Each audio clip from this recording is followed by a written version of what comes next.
Welcome to AI Search Explained by Rank for AI. I'm Adam Parker. Today we're tackling something that's frustrating a lot of UK business owners right now.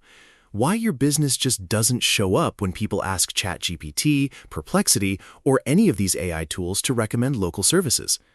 Jimmy, we've been running audits on this for months now, and the patterns we're seeing are pretty stark. Right, and it's not what most people think. We had a plumber from Manchester contact us last week. Great Google reviews, solid local SEO, been trading for 15 years. And when we tested, recommend a reliable plumber in Manchester across 5 different AI systems, he didn't appear once. Meanwhile, 3 companies that barely existed online were getting recommended. That's exactly the disconnect I've been researching. These AI systems, ChatGPT, Gemini, Claude, Copilot, they're not just looking at your Google ranking and copying it. They're making their own interpretation of what makes a business recommendable, and it's based on completely different signals than traditional SEO. So what are those signals then? Because if we're telling business owners to change their approach, we need to be specific about what actually works. The biggest factor we've identified is structured narrative presence. AI systems love businesses they can tell a clear story about. If I can't quickly understand what you do, who you serve, and why you're different from your competitors, the AI won't recommend you either. That sounds a bit abstract, though. What does that look like in practice for someone running a local business? Take your website homepage. Most UK businesses have homepages that say something like, "Welcome to Smith & Sons, established 1985, we provide quality services." That tells me nothing. Compare that to, "We're emergency plumbers covering South Manchester, specializing in boiler repairs for Victorian terraced houses." The AI systems can immediately categorize and recommend the second one. I see the difference, but that's just one page of their website. Surely there's more to it than that. There is. We've found that AI systems are incredibly good at cross-referencing information. They're not just looking at your website. They're checking your Google business profile, your LinkedIn, any directory listings, even your social media. If the story doesn't match up across all those touchpoints, you basically become invisible to AI recommendation systems. That consistency piece is crucial. We've audited businesses where their website says they cover the Northwest, but their Google business profile says Manchester and surrounding areas, and their LinkedIn says they're UK-wide contractors. The AI systems just can't make sense of what they actually do. Exactly. And here's something interesting from our research. Perplexity and ChatGPT seem to weight recent, specific information much more heavily than older, general information. So if you updated your website 6 months ago with specific service details, but your directory listings are 3 years old with vague descriptions, the AI might just skip over you entirely. Speaking of directories, are they still relevant? Because I know a lot of business owners who've basically given up on maintaining their Yell listings and those kinds of sites. They're relevant, but not in the way people think. The AI systems aren't necessarily getting their recommendations directly from Yell or Thomson Local, but they are using that information to validate and cross-check what they find elsewhere. If your Yell listing contradicts your website, that creates uncertainty, and AI systems really don't like uncertainty. So what's the priority order for someone who wants to fix this? They can't update everything at once. Start with your Google business profile. We've tested this extensively, and Google's own AI systems, including their AI overviews, lean heavily on business profile data. If that's not optimized for AI interpretation, you're fighting an uphill battle everywhere else. What does optimized for AI interpretation actually mean, though? Because I can already hear people thinking this sounds like more marketing jargon. Fair point. Specifically, it means using the exact language your customers use when they're asking for help. We analyzed hundreds of AI queries, and people ask things like, "I need a plumber who can fix my boiler tonight," or "recommend an accountant who understands small e-commerce businesses."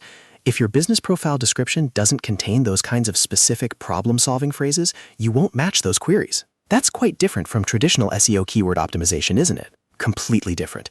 Traditional SEO is about ranking for search terms. AI optimization is about being recommendable for problems. Claude and Gemini especially seem to prioritize businesses that clearly articulate the problems they solve rather than just the services they provide. Can you give me an example of that distinction? Sure. A traditional SEO approach might optimize for commercial cleaning services Birmingham. An AI-optimized approach would focus on, "We clean offices overnight so your team arrives to a spotless workspace," or "We handle deep cleans between tenants for Birmingham letting agents." Same service, but the second version immediately tells the AI system who would want to hire this business and why. I can see how that works, but how do business owners figure out what problems their customers are actually asking AI systems about? This is where most businesses are flying blind, and it's exactly why we developed our audit process at rank4ai.co.uk.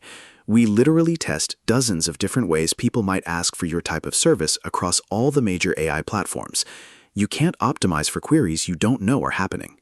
And the queries are quite different from Google searches? Very different. Google searches tend to be short and keyword-focused. AI queries are conversational and context-heavy. Instead of searching "Accountant Birmingham," people ask, "I'm a freelance graphic designer in Birmingham and I need an accountant who understands creative businesses and won't charge me a fortune." If your online presence doesn't address that level of specificity, you're not getting recommended. That sounds like it requires a lot more content then. Is that realistic for a typical local business? It's not about volume of content, it's about precision of content. We've seen businesses transform their AI visibility just by rewriting their homepage and Google Business Profile description.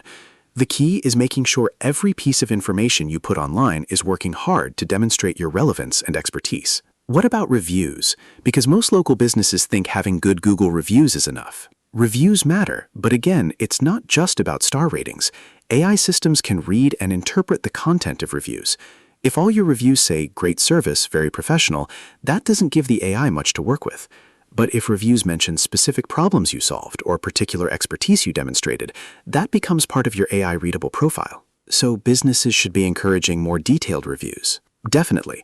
And they should be responding to reviews in a way that reinforces their expertise. When someone leaves a review saying "fixed our boiler quickly," a smart response might be, "Thanks, John. Glad we could get your Worcester Bosch system running again before the cold snap." That response tells AI systems you work with specific boiler brands and handle emergency repairs. That's quite a strategic approach to something most people treat as basic customer service. Everything becomes strategic when you understand how AI systems interpret information. They're looking for signals of competence, specificity, and reliability. Every touchpoint with customers becomes an opportunity to demonstrate those qualities in a way that AI can understand and remember. What about businesses that operate across multiple locations? We've had quite a few queries about that. Multi-location is tricky because AI systems really value geographic precision. If you're a cleaning company that covers Birmingham, Coventry, and Wolverhampton, you can't just say West Midlands coverage. You need to be explicit about each area and ideally demonstrate local knowledge for each one. How do you demonstrate local knowledge in a way that AI systems pick up on? Specific references work well. Instead of "we serve the Birmingham area," try "we clean offices in Birmingham City Centre, Jewelry Quarter, and Digbeth, with specialist experience in converted warehouse spaces." That tells AI systems you know the area and understand the specific challenges of different building types. Are there any quick wins, things businesses can do this week that might make a difference? Update your Google Business Profile description to include specific problems you solve and specific customer types you serve. Most businesses have generic descriptions that could apply to any company in their industry. Make yours unmistakably about your specific expertise. And test it, presumably. Test it, but remember that changes can take weeks to filter through to AI systems. Unlike Google search, where you might see ranking changes quickly, AI systems seem to update their knowledge more gradually. That's why it's important to get this right rather than constantly tweaking. What's the biggest mistake you're seeing businesses make with this? Assuming that AI systems work like Google search. They don't. Google search shows you options and lets you decide. AI systems are making the decision for users by recommending specific businesses. That means the bar for being included is much higher, but the reward for getting it right is much bigger. So if you're not being recommended by AI, you're essentially invisible? In many cases, yes. And this is only going to become more important as more people use ChatGPT, Copilot, and these other systems for local business recommendations. The businesses that figure this out now have a significant first-mover advantage. What should someone do if they're listening to this and realizing they're probably invisible to AI systems? Don't panic, but don't wait either. Start with an honest audit of your online presence. Look at your website, your Google Business Profile, your directory listings, and ask yourself, if an AI system read all of this, would it understand exactly what problems you solve and who you solve them for? And if the answer is no? Then you've got work to do, but it's not insurmountable. We've helped dozens of UK businesses go from AI invisible to regularly recommended across multiple platforms. The key is understanding that this isn't just about SEO anymore. It's about building a comprehensive, consistent, AI-readable business profile. Any final thoughts on where this is heading? AI recommendation systems are only going to get more sophisticated and more widely used. The businesses that adapt their online presence now are setting themselves up for sustained growth. The ones that stick with traditional approaches are going to find it increasingly difficult to compete. Right, and this isn't going away. This is the new normal. Exactly. So to summarize, focus on clear, specific messaging that explains what problems you solve, maintain consistency across all your online touchpoints, test how AI systems currently see your business, and remember that being recommendable is different from being findable. That's a good distinction to end on. Thanks for listening to AI Search Explained. If you want to understand how AI systems currently see your business, we offer comprehensive audits at rankforai.co.uk. We'll test your visibility across all the major AI platforms and show you exactly what needs to change. Until next time, I'm Adam Parker. And I'm Jimmy Connolly. See you next episode.